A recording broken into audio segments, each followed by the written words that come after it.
This workshop is going to be really geared towards giving all borrowers the more practical information on how to navigate this crazy system that we're all in. So make sure you're close by your keyboards again for any audience questions. And with that, we are now at 4 p.m., just after 4 p.m., and jumping right into the workshop on federal student loan updates. And I am passing it off to Natalia. Entering the webinar now.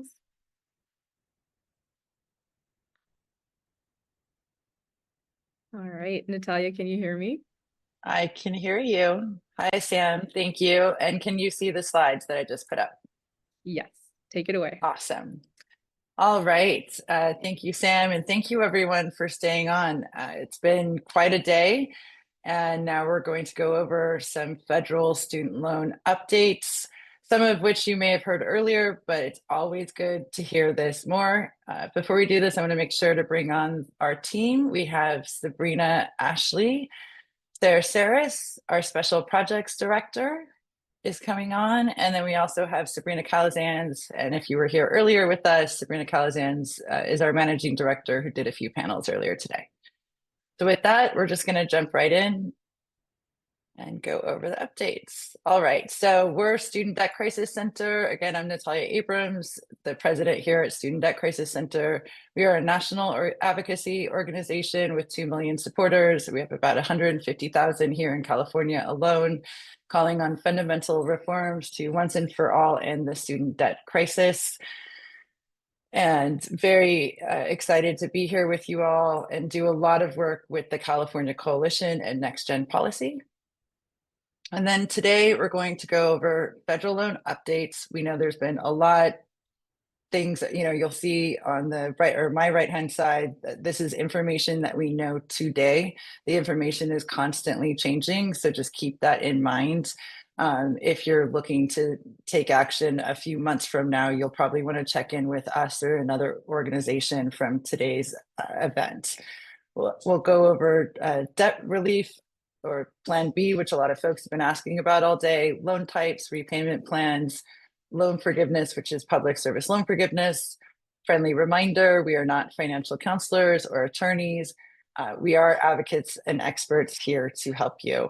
If you have questions, please put them in the Q&A, and the Sabrinas, as they're referred to, will try their best to answer them. Let's go over recent updates. So we have Student Debt Relief Plan B. If you all remember, and this has been said many times today, this was delivered after we lost broad-based debt cancellation. This is not a plan that you can currently access, but it's a plan that we had hoped the Biden administration could implement. There's still opportunities to make your voice heard, and Sabrina Calazans will be sharing that in the chat. But Plan B was proposed for borrowers who owe more than they originally borrowed, are eligible for loan forgiveness but not enrolled in a program, entered into repayment 20 or more years ago, entered repayment 25 years ago on graduate loans, 20 years is on undergrads. Apologies for my dog. And enrolled in a low financial value program or are experiencing hardship paying back their loans.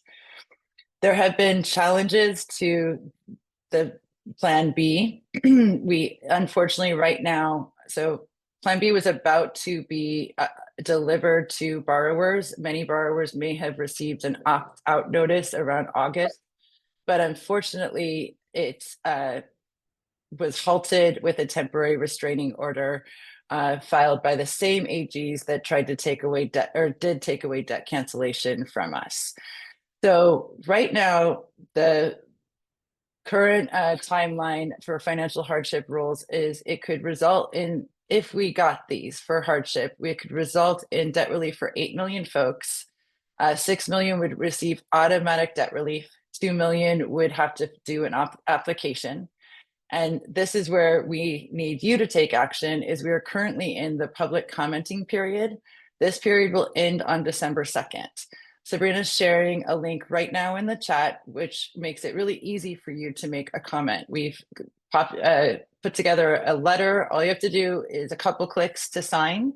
And if you have time, please add in your own story. Add how student debt is impacting you, add how you feel that you are dealing with undue hardship due to your student loan debt. Anything you can add to personalize the letter, all the better.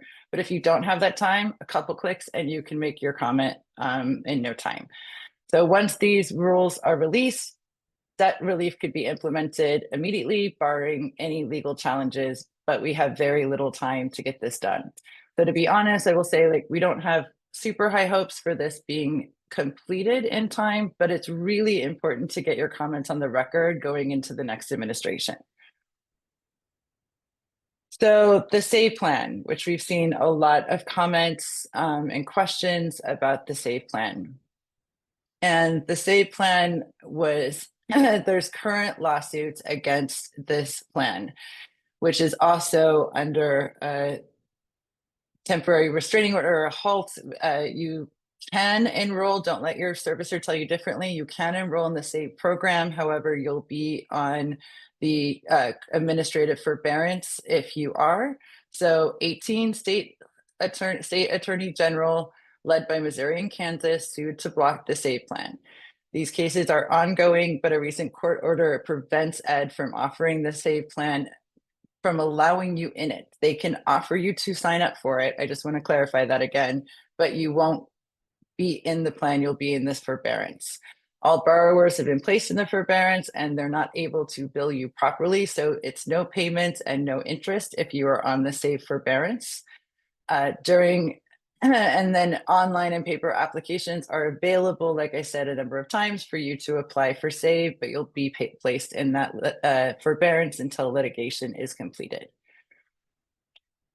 So folks have been asking, like, why have their loans been placed into administrative forbearance? And this is because of the SAVE plan.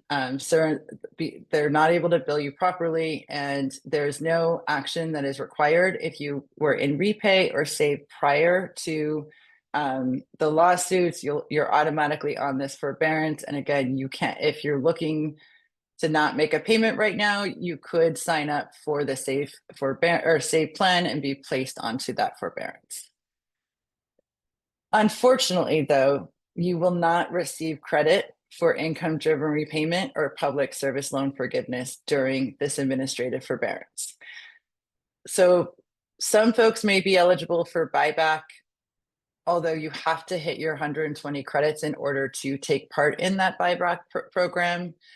If you are looking to get your credits for public service loan forgiveness or for IDR cancellation or IDR credits, then you may want to consider enrolling in another IDR plan. And Sabrina will be covering that shortly, but there is income-based repayment, and then income contingent repayment is coming back online sometime in December for all borrowers. So even if there's not a better plan for you right now, there may be in the coming months. If you apply for an income-driven repayment plan, you should be placed into a processing forbearance for 60 days. If you've not been placed into one, you can call your servicer, and I'd say request is a light word. I demand to be put into that processing forbearance. Time spent in processing forbearance, now that's different than administrative forbearance, does qualify for public service loan forgiveness and income-driven repayment programs. I know it can get confusing, but basically you may be able to get a couple of months towards your public service loan forgiveness credits or your IDR credits, but you will accrue interest. So Sabrina Calazan said this earlier, should I apply for another income-driven repayment plan? We can't, this is a very personal decision, as Sabrina was saying, but things to consider. If you want to change your plan, may want to change your plan if you want to continue receiving credits towards public service loan forgiveness or income-driven repayment credits and are close to reaching that threshold. We've talked to a number of people that are looking to retire, and for public service loan forgiveness, you have to be working in your current job. If that's you, you may want to consider changing your IDR program. And again, things are changing by the day. We have new programs coming on in about a month. So just make sure to refer to studentaid.gov or contact us at Student Debt Crisis Center for the most updated information. You should consider sticking with the SAVE program if you're okay not getting credits, but are happy to have zero interest and no payments. And we know a lot of folks that benefits too. So it's, as Sabrina said again, a really personal decision. I know Selena covered this earlier, but just want to always give the warning of debt relief scams out there, especially with all of this confusion in the student debt space. We are seeing more and more student debt relief scams. These are often bait and switch. They'll offer you immediate loan forgiveness or a deadline approaching. Right now, there's not any deadlines that we're fighting against, just to let you know. And there's no way to get immediate forgiveness unless you've gone through public service loan forgiveness or 20 or 25 years for income-driven repayment programs. They always charge a fee. We've heard of borrowers paying upwards of $600 or more on these debt relief scams. Everything we're talking about today and all of our services are completely free of charge for borrowers. And some of them also, demand upfront fees and claim to be the Department of Education. If you have an issue or complaint, I'm pretty sure Selena shared how you can escalate that in California, but you can also escalate this nationally or at the federal level to the federal student loan ombudsperson. What they can do is help resolve discrepancies with loan balances and payments, explain loan interest and collection charges, identify options for resolving your issues related to consolidation, service quality, default status, income tax refund offsets, and other concerns. And you can share your complaints to ombudsman@ed.gov.gov. With that, I'm going to toss it to Sabrina Ashley to go over student loan types and servicers. Awesome. Thanks, Natalia. All right, so I think some of this might be a bit of a refresher for some folks, but hopefully it'll put some information into context for you after the day's presentation. So we're going to get into types of student loans and servicers. As you can see here, we're not going to be discussing private loans, but we have built out this chart about federal student loans. We have three main buckets. We have direct loans, Perkins loans, and FFELP loans. Direct loans are newer. They tend to be a little bit more flexible in terms of repayment plans. We have direct subsidized, direct unsubsidized, direct graduate plus, direct parent plus, and direct consolidation loans. Then we have Perkins loans. Those are typically held or given out by your institution. They are no longer given out anymore. And the same goes for FFELP loans. That stands for Federal Family Education Loan Program loans. Much easier to say FFELP. These loans are not given out anymore as well. They can be held by the Department of Education or commercially held, and we have a few different types there as well: subsidized Stafford, unsubsidized Stafford, FFELP Plus, and FFELP consolidation loans. So with a student loan service or student loan, you get a student loan servicer. And we've listed out federal and private servicers for you so you can kind of determine what type of loan you have. For federal student loans, you might have AidVantage, Ed Financial, Mohila, Nelnet, OSLA, Heartland, AES, or CRI. If you are unsure if you have a private loan, if your servicer is Discover, Navient, Sallie Mae, SoFi, Wells Fargo, or maybe another private company or bank, you probably have a private loan. So in order to find out what type of loan you have and who your servicer is, you're going to head to studentaid.gov, and we are going to walk you through how to navigate those initial steps. So this is where you're going to go to find that information. And also if you have any questions about programs that you might be eligible for. So anything that we're going to talk about today in terms of IDR plans or repayment, public service loan forgiveness, you can head to studentaid.gov to find that out, and make sure that you type it in. As Natalia was just saying, there are unfortunately scams out there. The best thing to do is just to type it directly into your browser. So once you head to studentaid.gov, you're going to be presented with this login page. If you have an account, go ahead and enter your information. It will ask you to verify a few things. It's going to ask you this every time. If you have not created an account or are having issues, you can hit create an account, forgot my username or forgot my password there. If you're still having issues logging in, you can go ahead and call this number on the screen, 1-800-433-3243, and they can help you get into your account and log in so that you can see all of your loan information. So once you've logged in, you're going to be on this dashboard page. This is like your home page. It has all the overview information, like your loans, your grants, any upcoming payments, and then a link to your servicer webpage. To find out more about your loans, you're going to head to that view details button right in that My Aid section.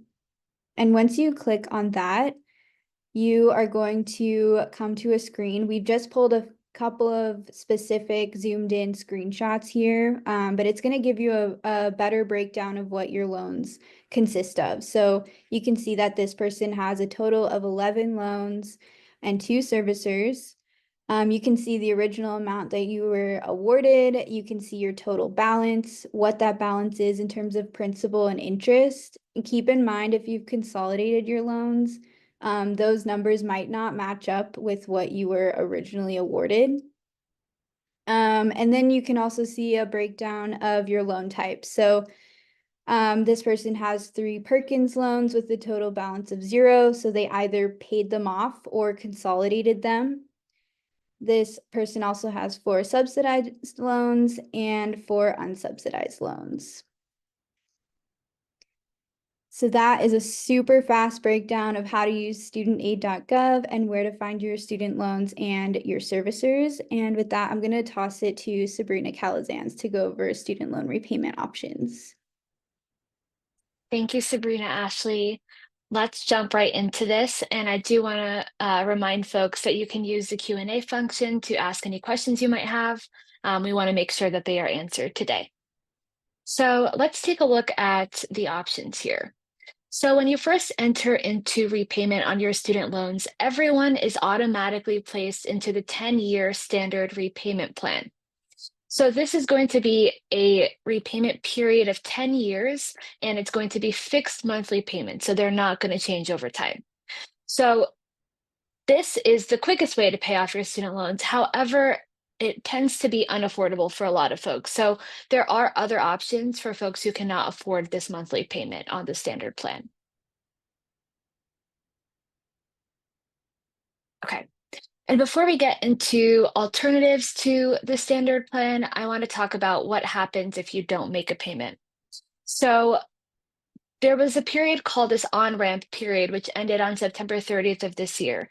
And essentially it was a 12-month period in which if you didn't make a payment, there was no threat of delinquency or default. So you were not going to be facing collections, credit reporting, none of that was happening or was supposed to happen during the on-ramp period. Now that this period has come to an end, we find ourselves with the risk of delinquency and default back into play. And so let's talk about what those two words mean. So delinquency is the status of your loans the first day after you miss a payment. So if your payment is due today and you don't make the payment, tomorrow your loan becomes delinquent. And so after 90 days of being in delinquency and not making a payment, you will be reported to credit bureaus. Now, That will be delinquency. Now, when it comes to default, if you don't make a payment after 270 days, which is about 9 months, that's when your loans are considered to be in default. There are several consequences to default, including tax refunds withheld, garnishment of wages and Social Security. So there are negative consequences that come with default. Um, there are folks that might be in default who didn't take advantage of programs such as Fresh Start to get their loans out of default, but that's okay. If you are currently in default or you're concerned about any of this, you can reach out to us. We'll share a link with you after, but there are 2 ways for you to get out of default right now. The first is loan rehabilitation. This is a bit of a complex program, but we're going to try and simplify the explanation here, in which you agree in writing with your servicer to make 9 voluntary, reasonable, and affordable monthly payments based on what is determined to be affordable by your student loan servicer within 20 days of the due date. And you're going to make all 9 payments during a period of 10 months. So it's a little bit more complicated, but this is an alternative. Another way that folks can get out of default is through consolidation. So if you haven't consolidated your loans, or you have at least 2 loans that are able to be consolidated together, or 1 loan that can be consolidated, you can take advantage of this. This is the most simple way to get your loan out of default and back into good standing. Once you take advantage of the consolidation to essentially create a new loan, you can then enroll that loan in an IDR plan so that you secure a lower monthly payment and don't face the risk of delinquency and default again. So there are options out there for folks. Okay. Now let's talk about student loan income-driven repayment plans where action is required. You will need to apply for these plans. So, all right. So when we look at the repayment plans, there are these 3 buckets. The first being the standard plan, in which everyone is already placed in that. Then there are these alternative plans. We're not going to get into those, but they're the graduated repayment, extended repayment, and extended graduated repayment. These are all a little bit different. They don't qualify for IDR plans, and essentially some of them, the payment goes up over time. It is a long repayment history. If you want to learn more about those, you can go to studentaid.gov to check that out. But we really want to talk about IDR plans here. So let's look at the 4 IDR plans that exist. So there's the SAVE plan. Then, as Natalia mentioned, there's IBR, which is income-based repayment. Then there's pay as you earn, and ICR, income contingent repayment. Right now, there are very limited options as to what folks can apply for. So no one at this time can apply for pay. That plan is locked out to everyone. And then if you have Parent Plus loans and consolidate them, you can enroll those in ICR. Otherwise, you cannot enroll in ICR at this time. As Natalia mentioned, pay and ICR are set to come back sometime next month. So once that happens, folks will be able to re-enroll or reapply for those programs and to get into them. But as of right now, the only options available to most folks are SAVE and IBR. For IBR, there is a display of financial hardship portion, a debt to income ratio, hardship piece that you have to demonstrate in order to qualify for that. As Sabrina Ashley was talking about, studentaid.gov is truly the best website for you to get all of that information. You can find more information on IDR plans. You can also go through a tool called the Student Loan Simulator, in which you can go through and it will give you an estimated amount that you will pay on all of the plans that you're eligible for. So I encourage folks to go through that when you get a chance. Now let's talk about what the benefits are of these IDR plans. As I mentioned, the standard plan often tends to be very unaffordable for some folks, so these monthly payments are going to be more affordable under IDR plans. Your monthly payment is going to be calculated based on a percentage of discretionary income, and it's going to be based on income and family size, not the loan amount. So if you have a larger family and a smaller salary, your payment is going to be less. If you have a smaller family size and a larger salary, your payments are going to be a little bit higher. So all of that you need to take into consideration. IDR plans are especially helpful for folks who have lower incomes, those who may have lost a job or who have decreased incomes. So if at any point you're unemployed or your income is reduced, or you're not working, or whatever that looks like, you can recertify with your student loan servicer that a change has occurred, and that will be reflected in your monthly payment. So if you're making $0, your monthly payment should reflect that and also be $0. Again, enrolling in an IDR plan can potentially prevent delinquency and default by lowering that monthly payment.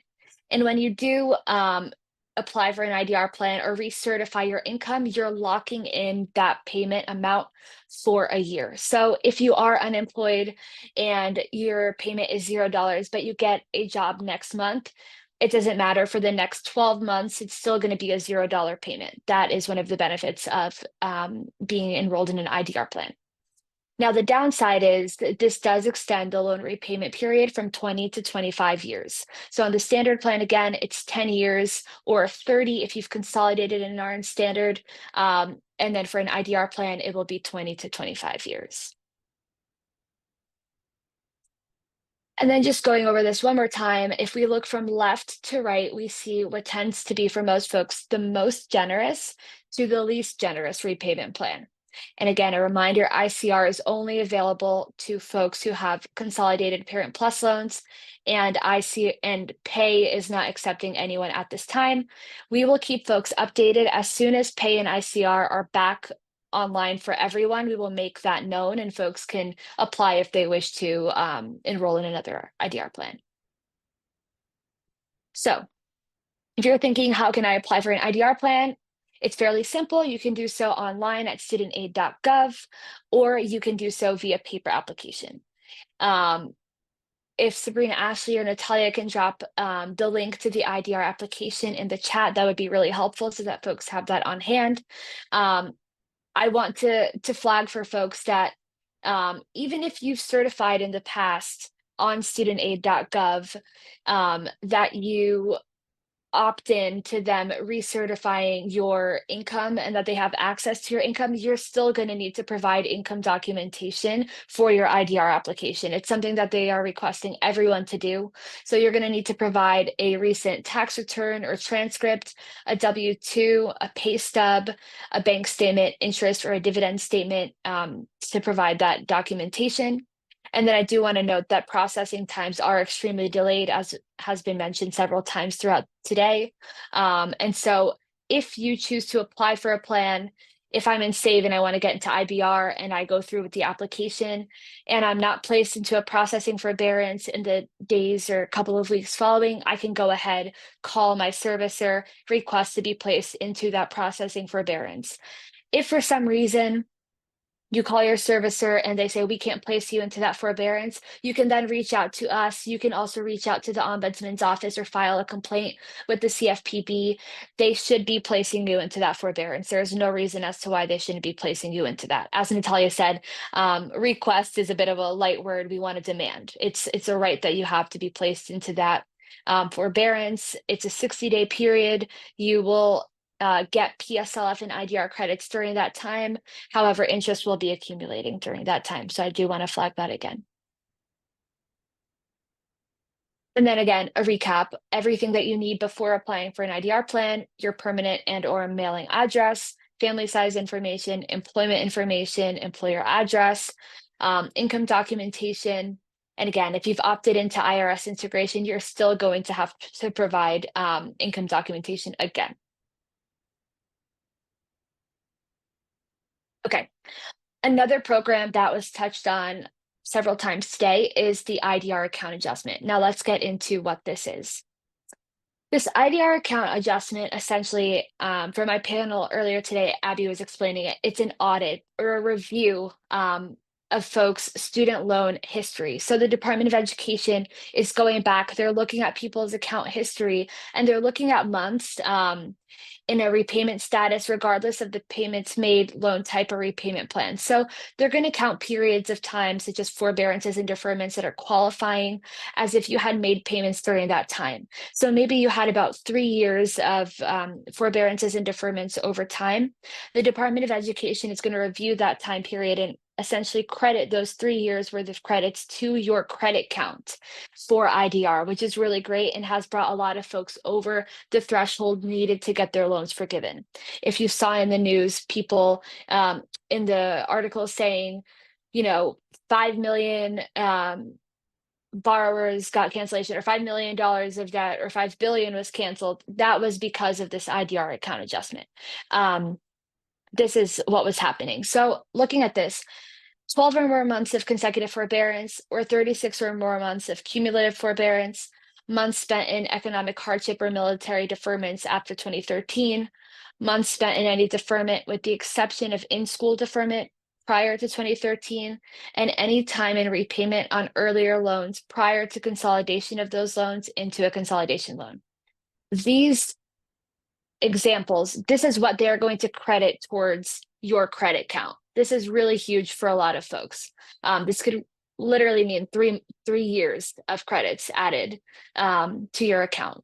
And you can go to the next slide as an example here.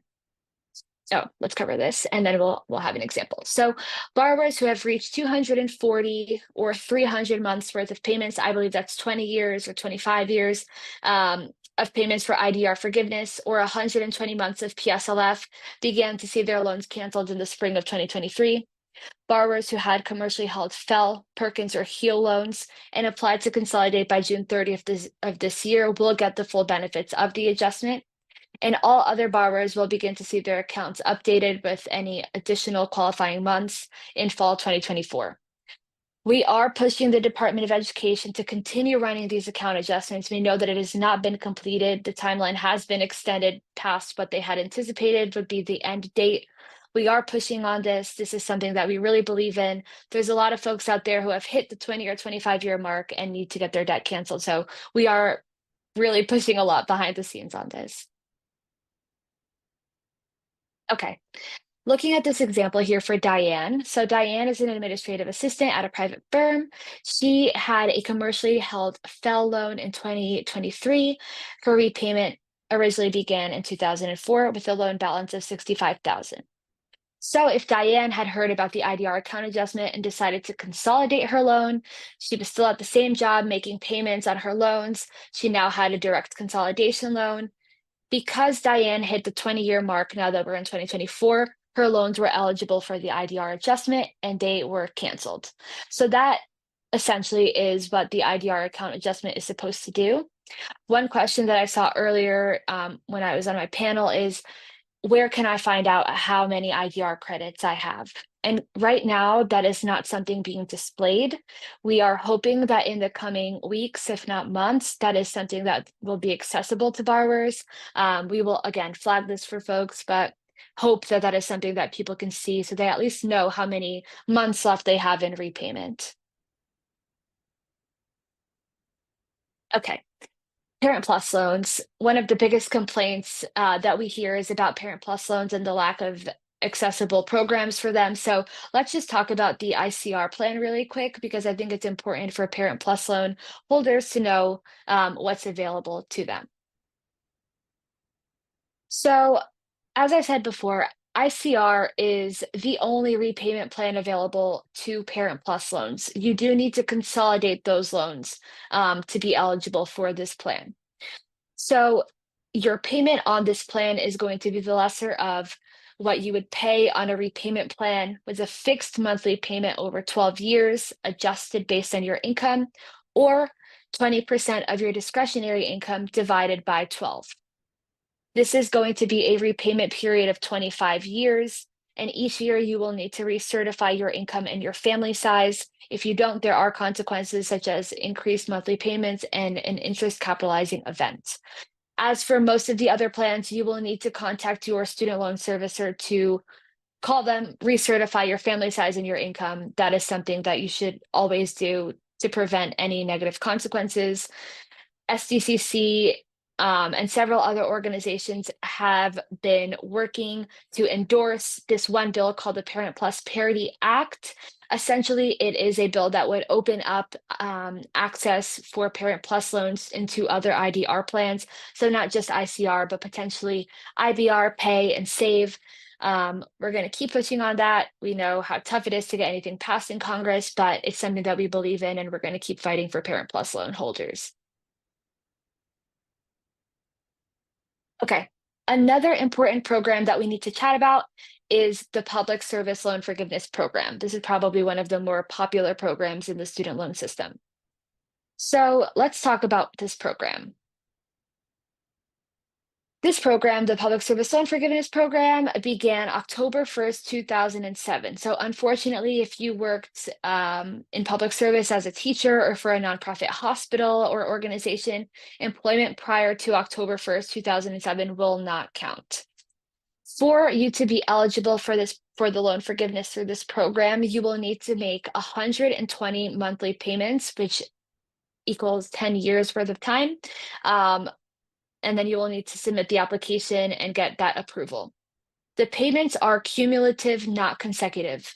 We know a lot of folks that might work in the public sector and then they want to go into the private sector, make a little bit more money, work there for a few years, and then come back into the public sector and then work towards PSLF again. You can always pick back up and keep going. And all remaining debt is forgiven tax-free for PSLF, so that you don't have to worry about that as a consequence of this forgiveness. Okay, so this is really important criteria for us to check and steps for us to take to ensure that we're eligible for this program. You need to make sure that you have a direct loan. In a few seconds, we're going to cover the loan types that are eligible, but direct loans are. We need to make sure that you have a direct loan. Does your employer qualify? We're going to cover that in a second. Are you working for a 501c3, for a nonprofit, a public school? Are you in a qualifying repayment plan? Are you in an IDR plan? That is a really great option for you to pair public service loan forgiveness and an IDR plan so that you're paying the minimum amount and getting the most debt canceled. You'll also need to document your employment using the PSLF help tool. That is something that you can do at the end of the 10 years, or our recommendation is to do it every 12 months so that you at least see the number of credits ticking up and you know how many are remaining. And then you can apply after the 120 credits. Again, if you choose to wait after the 10 years, you're able to do that. So let's take a look at the next slide. Okay, the combined benefits. As I was just saying, it is best for you to enroll in an IDR plan and the Public Service Loan Forgiveness Program to get that maximum benefit. It wouldn't really make sense for you to be in the standard plan, which would essentially pay off your loans in 10 years, and be enrolled in the Public Service Loan Forgiveness Program, which also is a span of 10 years, because then you wouldn't have anything left over to have canceled, essentially.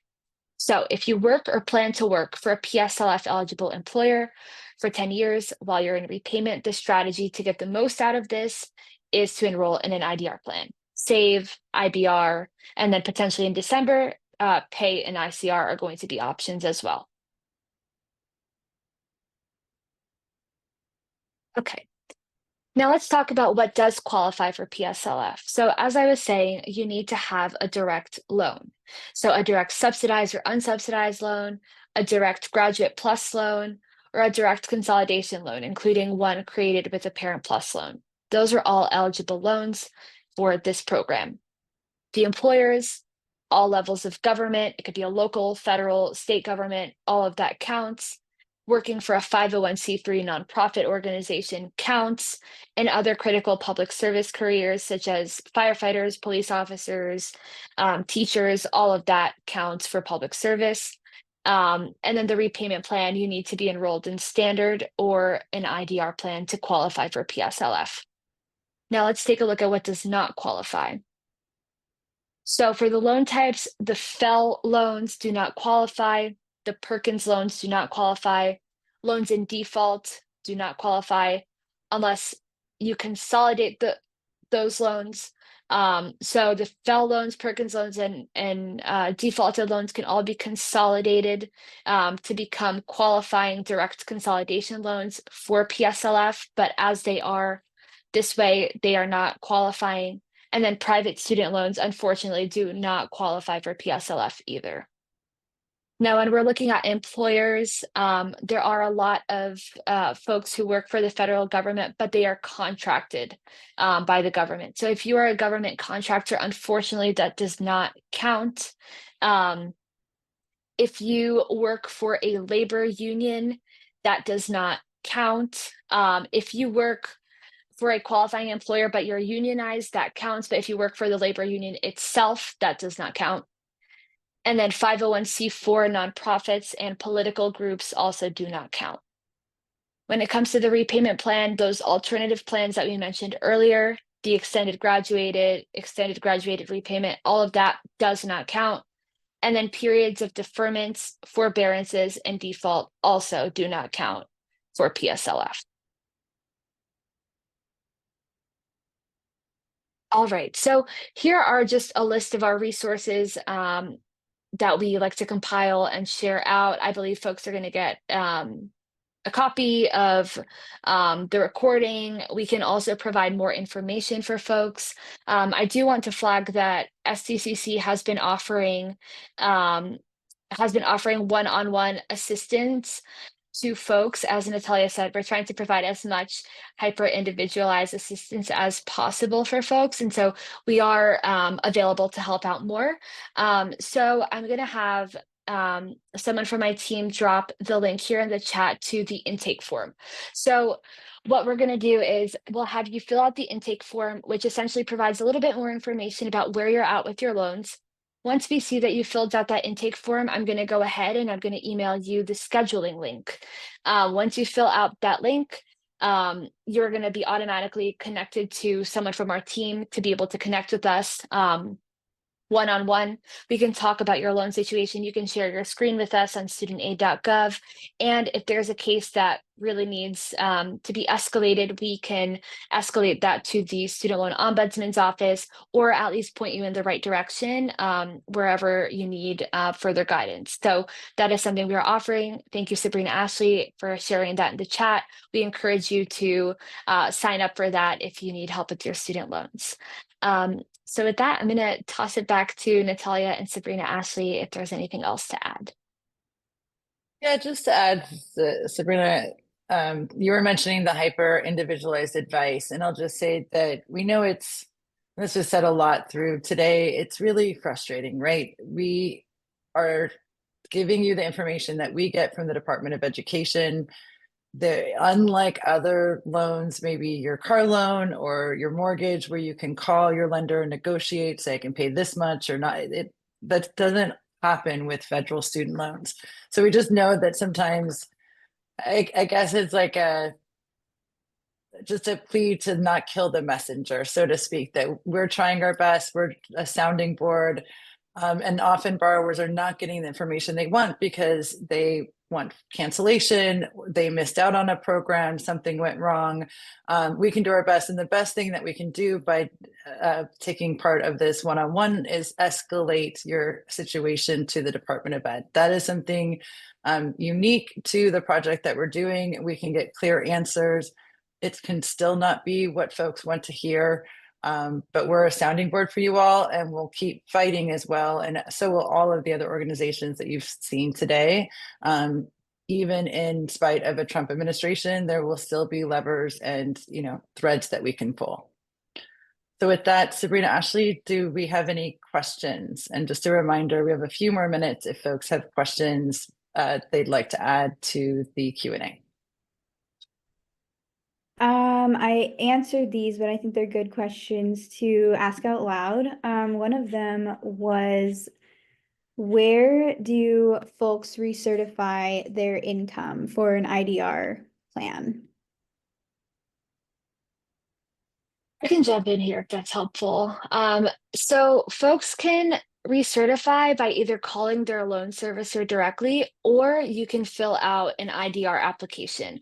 On the application itself, there's an option where instead of selecting, I want to enroll in an IDR plan, you can select, I want to recertify my income and family size. So you can do it that way. Again, there's the online option or the paper form, but you can also call your servicer directly if you're more comfortable doing that.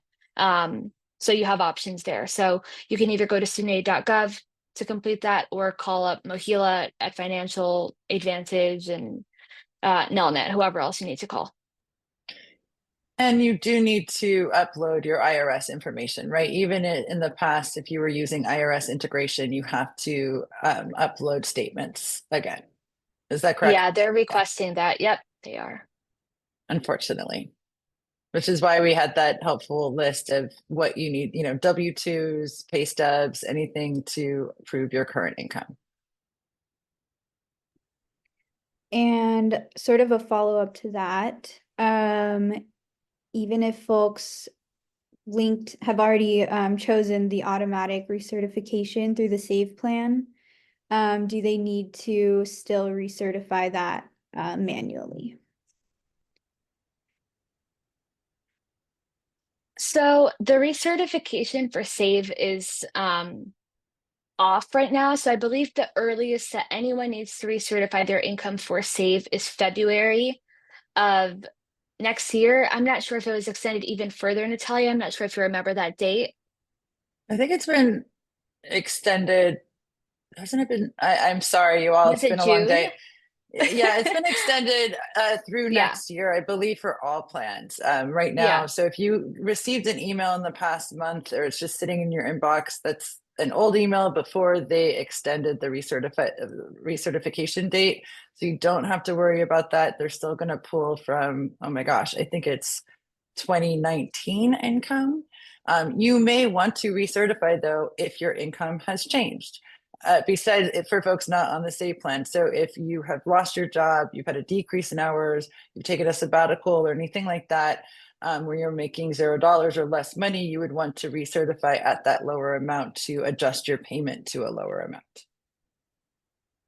Yeah, and then I do want to flag one question that we get a lot from folks is they're in the SAVE administrative forbearance, and then on their SUNY.gov account or on their NullNet account, it might have two separate dates as to when the forbearance is set to end. That's just a placeholder. It doesn't mean that the forbearance is going to end on February 2nd of next year. Essentially, the government has to or the Department of Ed has to provide just a date to place on there as a placeholder. It can't be determined to be an indefinite forbearance period. So that is not locked in. They will let us know once there's more information as to when the forbearance period is going to end for SAVE.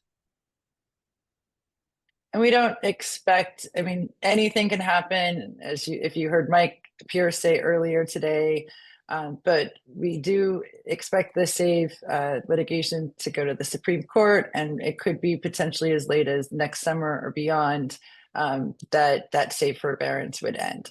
So definitely keep watching this space and sign up for Student Debt Crisis Center. You can do that at our website at studentdebtcrisis.org.